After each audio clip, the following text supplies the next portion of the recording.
When I first stepped off the train, suitcase in hand, the air of the new city felt different, electric, buzzing with opportunities. My name is Steve, and at 21 years old, I had just completed my studies in computer science. Armed with a degree and a fresh sense of independence, I was ready to carve out a new chapter of my life. The apartment I rented wasn't much. A single-bedroom flat with creaky floors, paint peeling off the walls, and a kitchen barely big enough to hold a stove and a fridge. But to me, it was perfect, a blank canvas for whatever my future held. My parents had helped me with the deposit, and I promised them that I'd make it work here, no matter what. I had moved to this city for two reasons: a promising internship at a tech startup and a burning desire to start anew. Back in my hometown, life had been comfortable, predictable, even dull. This city was anything but dull. On my first night, I leaned out the small balcony of my apartment, watching the lights from the street below. Cars honked, strangers laughed, and the distant hum of music spilled out from a nearby bar.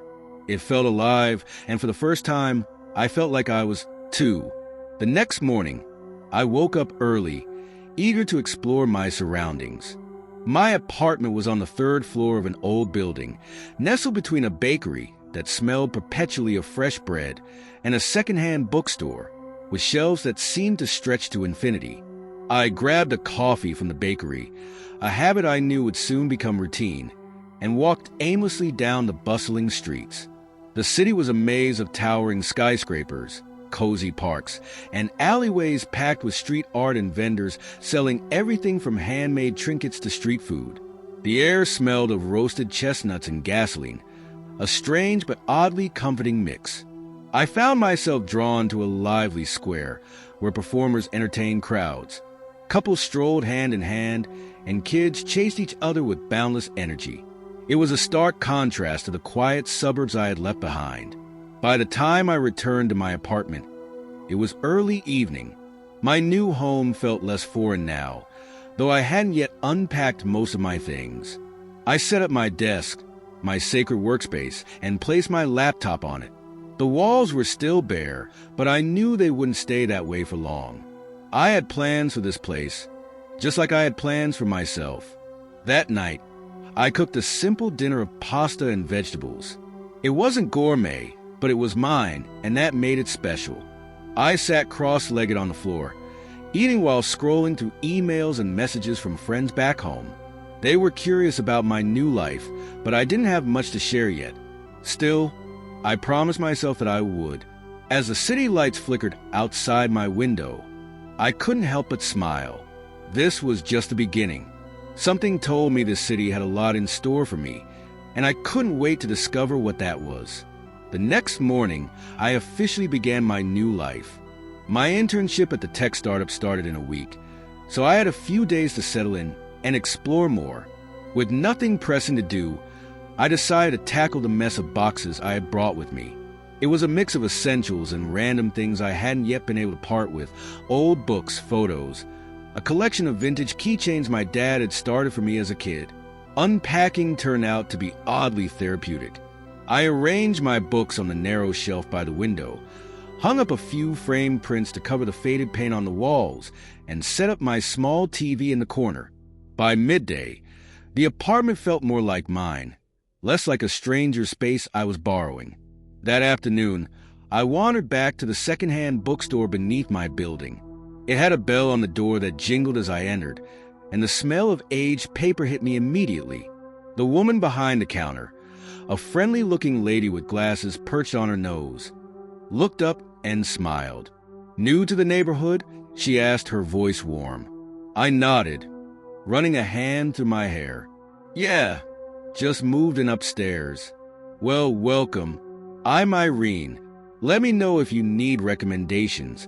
I spent nearly an hour in there, losing myself in the aisles. The books were stacked high, some leaning precariously, and it felt like a treasure hunt. I picked up a few novels, including an old sci-fi book with a worn cover that seemed like it had seen a lot of love. Irene rang me up, and I left with a paper bag of books and the comforting feeling of having made my first local connection. As the days passed, I settled into a rhythm. Mornings were for exploring and errands, afternoons for setting up my apartment or reading, and evenings for discovering the city's nightlife. I wasn't much of a partygoer, but the bars and cafes here had a certain charm. One evening, I stumbled upon a cozy jazz bar tucked away in a side street. The band playing that night was incredible, and I made a mental note to return. My small but growing list of favorite spots made me feel like I belonged, even if just a little. Finally, the day came to start my internship. I woke up early, dressed in my best business casual outfit, and took the subway to the sleek glass building where the startup was headquartered. I felt a mix of nerves and excitement as I walked into the office, greeted by the hum of keyboards and the smell of fresh coffee. The team was young and vibrant, and my manager, Emily, wasted no time showing me around. The work was challenging but engaging, exactly what I had hoped for. I spent most of that first day getting oriented and meeting my co-workers, who seemed friendly enough. By the time I left the office, it was dark, and the city had taken on a new life, glowing under streetlights. That evening, as I lay on my slightly uncomfortable bed, I felt a sense of accomplishment. Things were falling into place. Sure, I missed home sometimes, but there was something exhilarating about starting fresh. The city still felt vast and unpredictable, but I was beginning to think that was a good thing. Little did I know, this new chapter in my life was about to get much more complicated and much more exciting. That evening, after my first day at work, I decided to hit the store to stock up on groceries. It felt good to walk down the aisles with my basket, picking out whatever I wanted without anyone suggesting something else. I grabbed some pasta, fresh vegetables, snacks, and a bottle of orange juice. Simple but enough to feel like I was settling into my new life. When I got back, I cooked myself a quick meal, spaghetti with a light tomato sauce and a side salad. The satisfaction of preparing and enjoying a meal in my own space was unmatched. It wasn't gourmet, but it tasted incredible, probably because it symbolized this newfound independence. Freedom really was the best feeling, I thought to myself as I cleaned up. Later that night, I curled up on my bed, ready to wind down with a new series I had been wanting to watch. The glow of the laptop screen was comforting in the dimly lit room. The episode was good, a mix of comedy and drama, but my eyes grew heavier as the clock ticked on.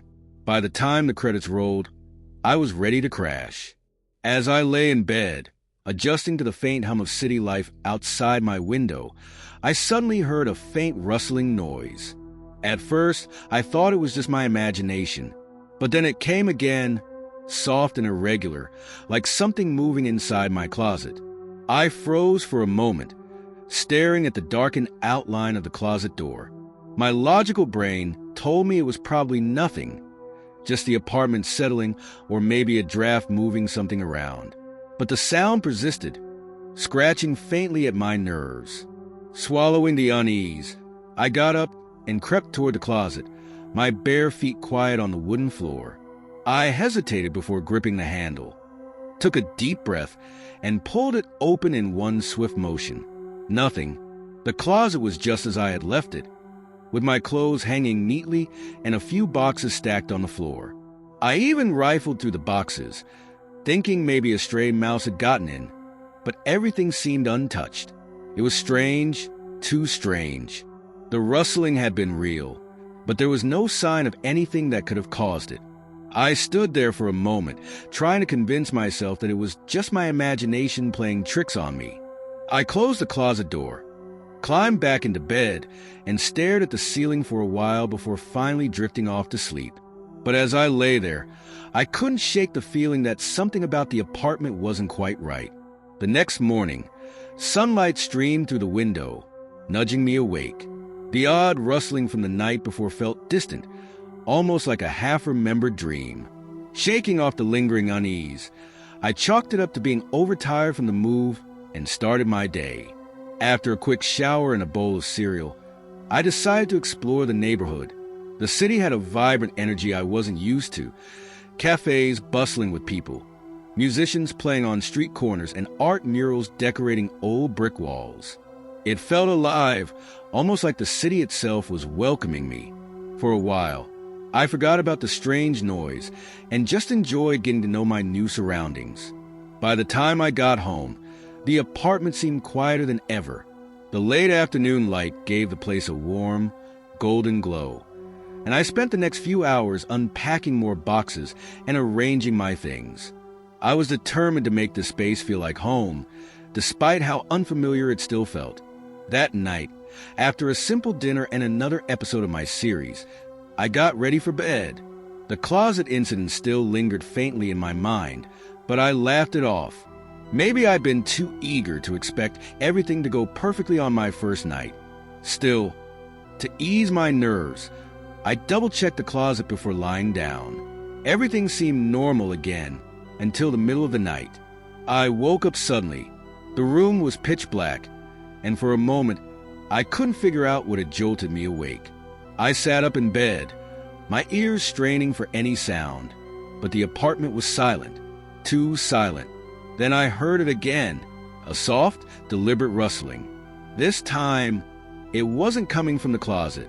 It was faint, but it sounded like it was coming from the corner of the room near my desk. My heart thumped heavily in my chest as I tried to pinpoint the source of the noise. I reached for my phone and turned on the flashlight, the beam of light cutting through the darkness. Slowly, I swept it across the room. My clothes draped over the chair cast long shadows on the wall, and my desk was just as I had left it, except, was the chair closer than before? I couldn't be sure. Everything looked the same, but I couldn't shake the sense that something was off. Suddenly, a soft thud came from behind me. I whipped around, pointing the flashlight toward the closet. The door was slightly ajar. My throat tightened. I was sure I had closed it before going to bed. I climbed out of bed cautiously, my pulse quickening. With the flashlight shaking slightly in my hand, I moved toward the closet. I reached for the handle, pausing for a moment to brace myself, then yanked it open. Once again, there was nothing, but as I stared into the empty space, I noticed something I hadn't seen before. At the very back of the closet, where the wall met the floor, was a small hole no bigger than a grapefruit. It looked old, the edges worn and jagged, like it had been there for years. I knelt down, shining the flashlight into the hole, but it was too deep to see the bottom. A faint, musty smell wafted out, sending a shiver down my spine. Whatever was causing the noises, I was starting to think it wasn't something as simple as a mouse. I shut the closet door tightly, pushing a chair in front of it this time, and climbed back into bed. Sleep didn't come easily after that, and when it finally did, my dreams were restless, filled with shadows and faint whispers that I couldn't quite make out. Something about this apartment wasn't right, and I was beginning to feel like I wasn't alone. The next morning, I woke up groggy, my mind still clouded by the unsettling events of the night before. Sunlight filtered through the blinds, but it did little to lift the unease that clung to me. I sat up, rubbing my temples, and tried to convince myself that it had all been a trick of my imagination, a mix of exhaustion, nerves, and the strangeness of being in a new place. Determined to shake it off, I went about my morning routine. After a quick shower and a couple of slices of toast, I made a mental checklist of things to do. Explore more of the city, maybe check out the gym I saw on my walk yesterday, and definitely look into getting a proper nightstand to replace the rickety box I was using. By late morning, I was back out in the city. It felt good to be around people again, the buzz of life drowning out the eerie stillness of my apartment. I wandered through a few stores, picked up some basics I'd forgotten, and even stopped by a thrift shop where I found a sturdy little nightstand that was perfect for my room. As I hauled the nightstand up the stairs to my apartment, I couldn't help but feel a strange pang of hesitation when I unlocked the door. The silence inside greeted me like a long-lost friend, familiar but unwelcome. I pushed the feeling aside, set up the nightstand, and spent the next couple of hours rearranging my room to make it more comfortable. The rest of the day went smoothly. I cooked myself a decent lunch, ran a couple of errands, and even spent an hour reading on the small balcony that overlooked the street. It felt peaceful, almost enough to forget about the strange noises. Almost. When evening rolled around, I decided to stay in and watch a movie. The dim glow of the TV lit up the living room, and for the first time since moving in, the apartment felt cozy. I was starting to feel more at ease, as though the unsettling events of the first night had just been a fluke. That was until I heard it again. It was subtle at first, barely audible over the movie's dialogue. A faint rustling sound coming from the bedroom. My heart sank. I paused the movie, the sudden silence amplifying the noise. It was unmistakable. Something was moving in there. Grabbing my phone, I edged toward the bedroom. This time, I didn't bother with a flashlight. I flipped on the light switch, bathing the room in a warm glow. Everything looked normal, just like it had that morning. The closet door was still shut, with the chair pressed firmly against it. I stared at the closet for a moment, debating whether to check the hole again. But before I could decide, a soft tap-tap-tap came from behind the closed door. My blood ran cold. I stepped back, my breath caught in my throat. The tapping came again, this time louder, more insistent. It was as if someone or something was knocking to be let out. "Hello," I called out, my voice trembling despite my effort to sound firm. There was no answer, just silence. Gathering what little courage I had, I pushed the chair aside and slowly opened the closet door. The tapping stopped immediately. Inside, everything seemed untouched. My clothes hung neatly. The floor was clear, and the hole at the back was just as I had left it. But this time, there was something new. Next to the hole, faint but unmistakable, were scratch marks. Long, jagged lines etched into the wood, as though something had been trying to claw its way out. I slammed the closet door shut and dragged the chair back in front of it. My hands were shaking as I retreated to the living room. Whatever was going on in that apartment, it wasn't normal. I needed answers, and I needed them fast. But first, I needed to get through the night. The third day started off uneventfully, much like the previous two.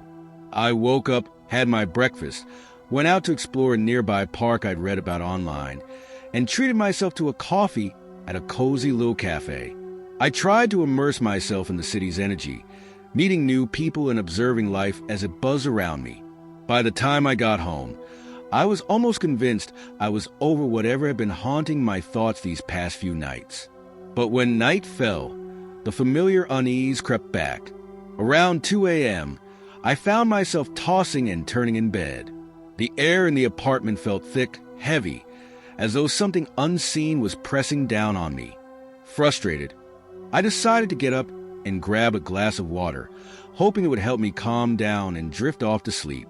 I shuffled into the kitchen, rubbing my eyes as I reached for a glass. The faint hum of the refrigerator and the distant sounds of the city at night were the only noises around me. As I filled the glass from the tap, I felt the hairs on the back of my neck stand on end like I was being watched. I turned around instinctively and froze. There, near the far corner of the kitchen, stood a figure. It was small, barely reaching 3 feet in height. In the dim light of the room, I could make out a large beard that hung down to its waist, unruly and almost shimmering as though it had a life of its own. The figure's hair was an unnatural shade of rose pink, and its piercing eyes seemed to burn with anger. Its face was twisted into a scowl, the kind of expression that instantly made my stomach churn with unease. For a second, maybe 2 or 3, we stared at each other. My heart thundered in my chest, and I couldn't move. I blinked, trying to make sense of what I was seeing, but in that moment, it disappeared. It didn't run or fade into the shadows. It simply vanished, as if it had never been there at all. I stumbled back against the counter, nearly dropping the glass in my hand. My breath came in short, panicked gasps, and my pulse raced. What was that? My mind struggled to process what had just happened. A man? A hallucination? Something else entirely? I stood there for what felt like an eternity, my eyes darting around the room, searching for any sign of the small figure. But there was nothing. The kitchen was exactly as it had been moments ago, eerily still. I placed the glass down carefully and backed out of the room, flicking on every light as I made my way to the living room. Sleep was out of the question now.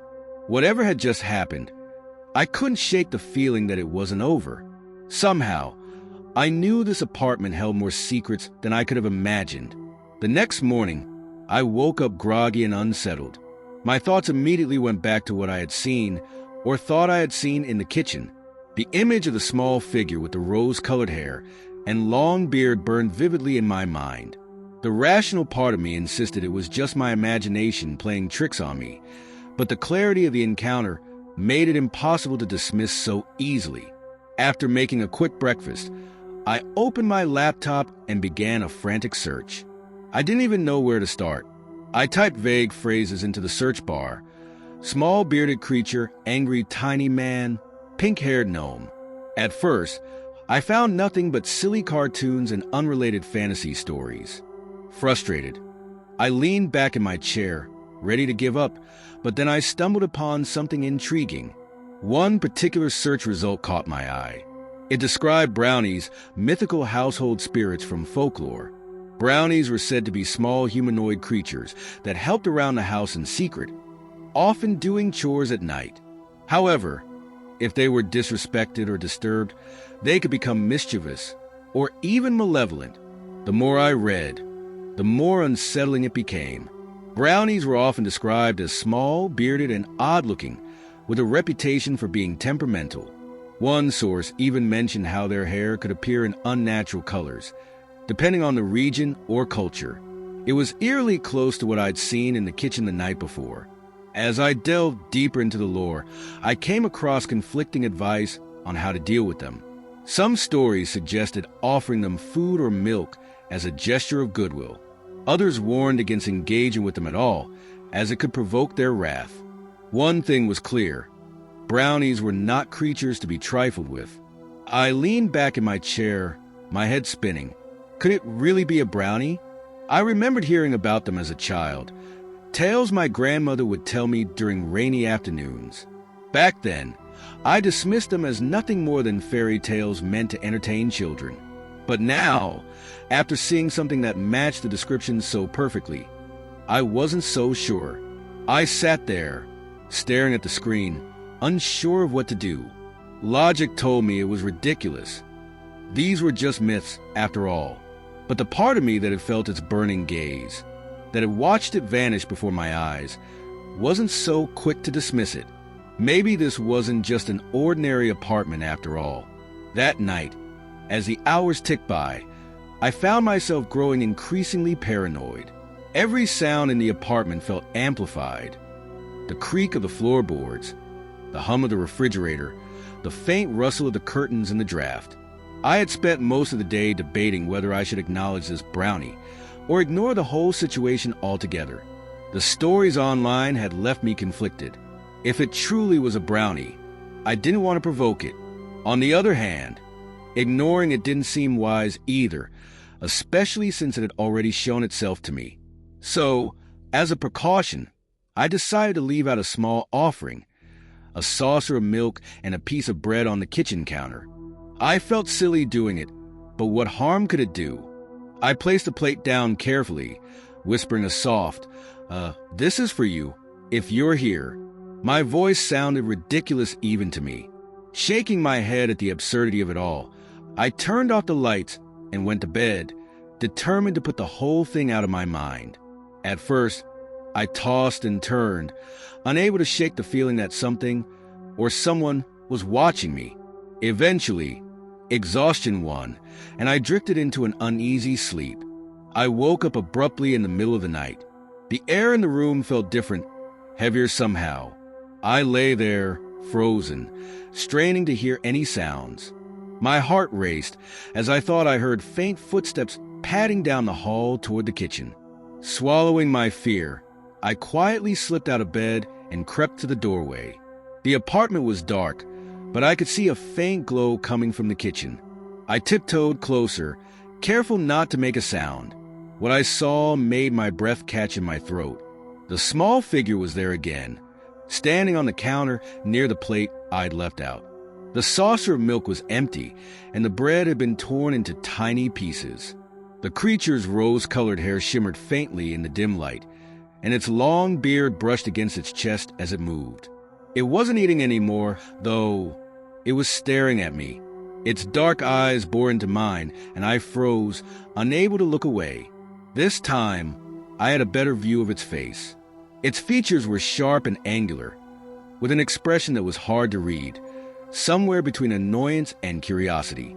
"You saw me," it said, its voice low and gravelly. I gasped. "You can talk." "Of course I can talk," it replied, sounding almost offended. "Why did you leave this for me?" It gestured to the plate. I thought it might be polite," I stammered, unsure of what else to say. "I just wanted to not upset you." The creature tilted its head, considering my words. "Wise," it said after a moment, "but you've already broken a rule. You've seen me. That doesn't happen by accident." I swallowed hard, my mind racing. What did it mean by that? Before I could respond, the creature raised a hand and a strange warmth spread through the room. "Listen closely," it said. "This is my home as much as it is yours now. As long as you respect that, you'll have no trouble from me. But if you cross me..." It didn't finish the sentence, but its eyes flashed with a warning that sent chills down my spine. "I understand," I managed to whisper. The creature nodded, seemingly satisfied. With a flick of its hand, the strange warmth disappeared and the little figure faded into the shadows. I stood there for a long moment, staring at the empty counter, my heart pounding. Whatever this thing was, it wasn't just a myth. It was real. And now, I had to figure out how to coexist with it. The week leading up to that night had lulled me into a false sense of security. The brownie hadn't shown itself again, and I began to think that perhaps my offering had been enough to keep the peace. I even joked to myself that we might have struck some unspoken truce. I didn't leave any more milk or bread, but nothing seemed amiss. Life carried on as usual until that night. I was deep asleep, tangled in a dreamless void, when I felt it, a suffocating pressure on my chest. My breathing became labored, and a sharp, stifling weight pinned me down. Gasping for air, I opened my eyes, only to be met with a sight that froze me to the core. The brownie was sitting on my chest, its small but surprisingly heavy body pressing down on me. Its eyes, usually dark and unreadable, glowed faintly in the dim moonlight filtering through the curtains. Its face was contorted in anger, its sharp features even more menacing up close. I tried to move, to shove it off me, but my limbs wouldn't respond.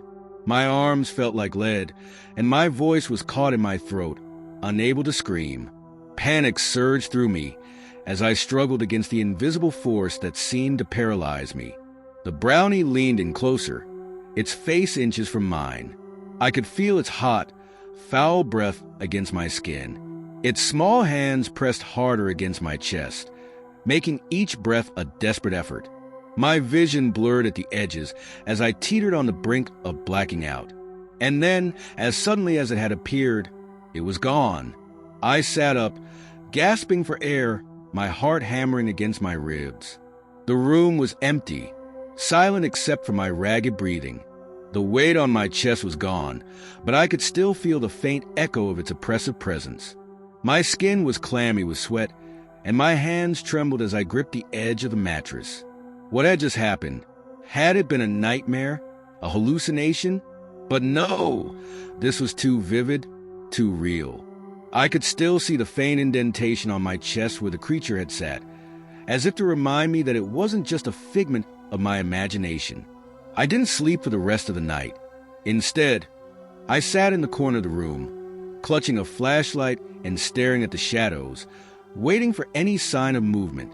The brownie had warned me about crossing it, but what had I done to provoke such an attack? Had I failed some unspoken rule? Was it angry that I'd stopped leaving offerings? By morning, I was a wreck. My mind raced with questions and possibilities. If this creature was capable of such malevolence, What else could it do? And more importantly, how could I protect myself? I knew one thing for certain. This wasn't over. The next few days passed in a blur of tension.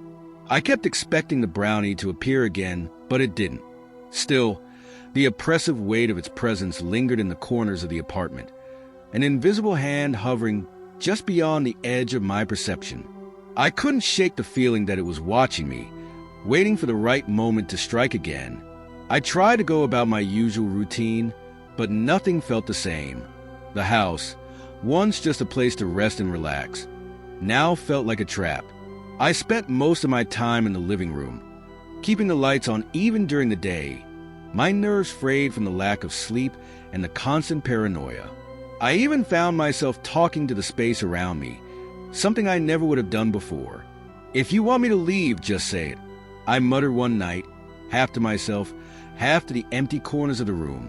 "I don't need this." I didn't ask for any of this, but there was no response. The silence that followed was suffocating. Then, 2 days later, I saw it again. I had just returned from a long day of work, mentally exhausted and hoping to unwind for once. I tossed my keys on the counter and walked into the kitchen. The apartment seemed unusually quiet, but I didn't think much of it. I opened the fridge, grabbed a drink, and was about to turn around when I froze. There, standing in the corner of the kitchen, was the brownie. It was just standing there, its beady eyes locked on me, as if waiting. The same small, stocky form, its long beard hanging down to its waist, its clothes tattered. But this time, it was different. It didn't look angry. Instead, its face was eerily calm, almost satisfied. I couldn't figure out what it wanted, but my gut told me that whatever it was, it wasn't good. I swallowed hard, trying to steady my breathing. "What do you want?" I whispered, the words barely leaving my throat. It didn't answer. Instead, it took a slow step toward me, its feet making barely a sound on the tile floor. I instinctively backed away, my heart thudding loudly in my chest. As it approached, something changed in the air, an almost tangible shift. The temperature in the room dropped, and a strange pressure seemed to press in on me. The brownie's expression remained unchanged, but I felt its anger building beneath the surface. I was frozen, too terrified to move or speak, and before I could react, the creature lunged at me. But this time, I was ready, or at least, I thought I was. In a panicked burst of adrenaline, I grabbed the nearest thing to me, a large kitchen knife. I held it up, my hands shaking, and aimed it toward the brownie, hoping the blade would deter it. To my surprise, the brownie stopped. It didn't retreat, but it didn't move forward either. For a long moment, we just stood there, locked in a tense standoff. Then, almost imperceptibly, it smiled, a cold, twisted smile that sent a chill down my spine. Without warning, it spoke, its voice low and gravelly, like something from deep in the earth.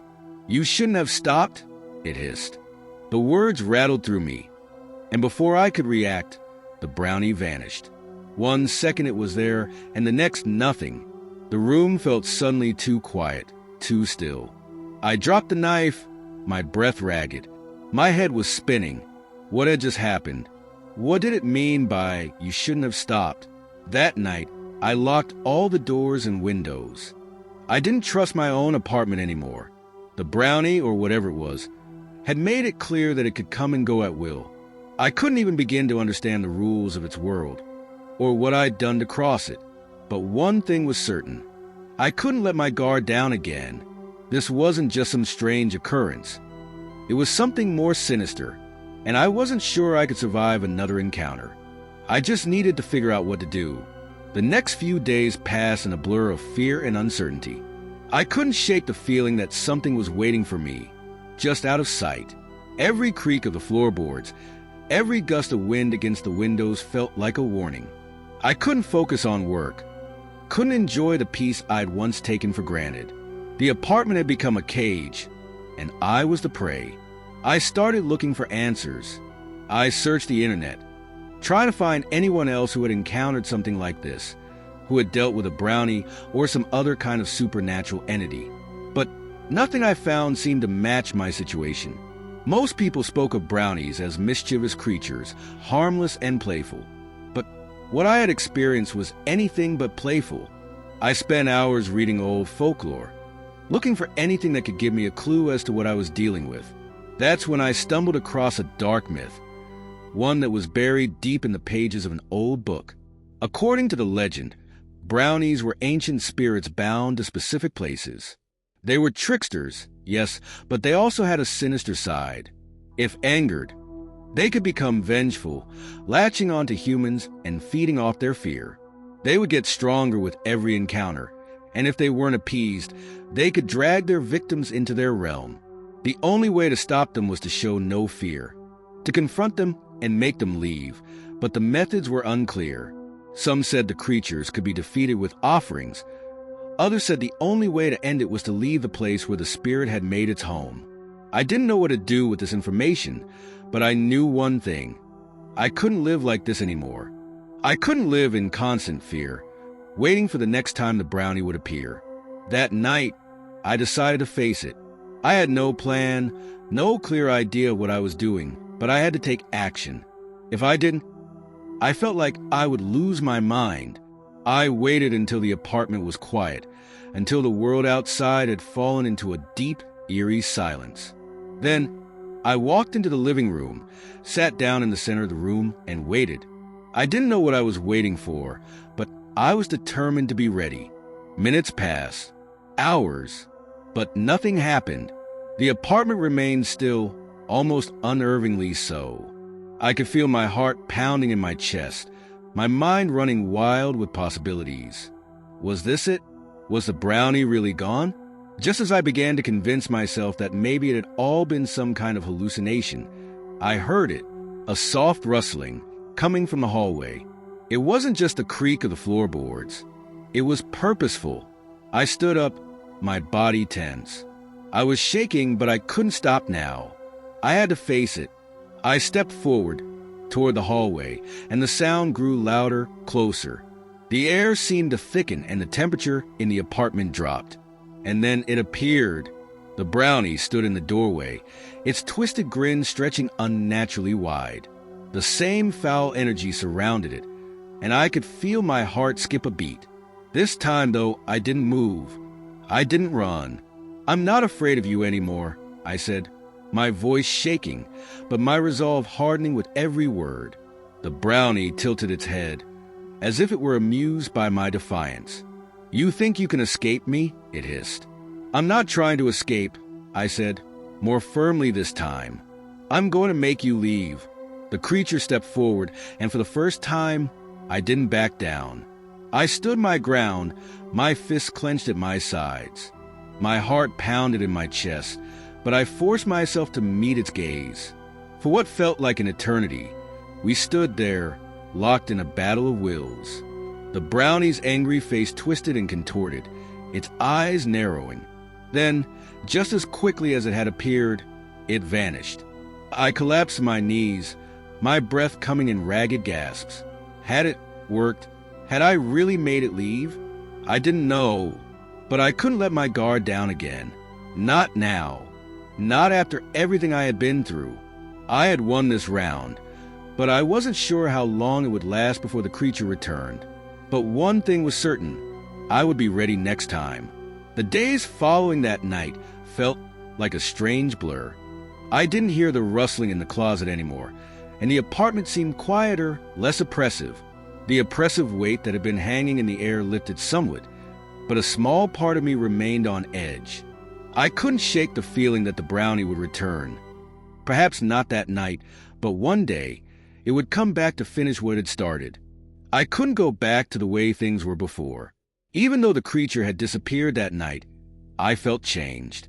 I was constantly looking over my shoulder, doubting every creak of the floorboards, every flicker of the lights. The brownie hadn't just attacked me physically. It had gotten into my mind, twisting my sense of reality. The next few days were quiet, too quiet. I tried to carry on with my usual routine. Work kept me occupied. and I tried to ignore the growing sense of unease whenever I was home. I told myself that I had won, that I was in control again, but there was a nagging voice in the back of my mind telling me that this was only the calm before the storm. A week passed without incident, and just as I started to relax, the apartment began to feel strange again. It started slowly, just a faint shift in the atmosphere, as if something had come back, something just beyond my perception, waiting to reassert itself. The air felt heavier, and the silence between each creak of the building seemed to stretch longer. One evening, I was sitting on the couch, watching a show, trying to forget about everything. Then I heard it, the soft rustling in the closet. It was faint, almost too quiet to hear, but it was there. My heart stopped. I could feel the panic starting to rise in my chest as the hairs on the back of my neck stood up. I didn't dare look. I couldn't. I knew what would happen if I did, but I couldn't sit still either. I couldn't ignore it. I stood up slowly, the floor beneath me creaking as I walked toward the closet. With every step, the sound grew louder, more distinct. It wasn't the usual creak of the old wood. It was something moving, something alive. The door to the closet was slightly ajar, and I could just barely make out a shadow shifting inside. My breath caught in my throat, and I forced myself to open the door. Nothing. The closet was empty. Just some clothes hanging, a few boxes stacked in the corner. The rustling had stopped. Was I imagining things? Had I been so on edge that I had convinced myself it was real? I took a deep breath, trying to calm myself. It was probably nothing, just my nerves playing tricks on me. But even as I thought that, I knew deep down that I couldn't be sure. The brownie had been real. It had been here. And now it was gone again, but for how long? I closed the closet door, feeling a strange sense of dread wash over me. The silence was deafening now, too quiet, too still. I walked away, trying to shake the feeling that something was lurking just out of sight. And then, in the reflection of the hallway mirror, I saw it, the faintest outline of a figure, standing just behind me. For a brief moment, I thought I was imagining it. But as I turned around, the figure was gone. I wasn't imagining things anymore. I couldn't tell if the brownie had come back or if something even worse was waiting for me. But I knew I wasn't safe. It wasn't just an annoyance or a nightmare. This was real, and it wasn't going to stop until it had what it wanted. And whatever that was, it wasn't over yet.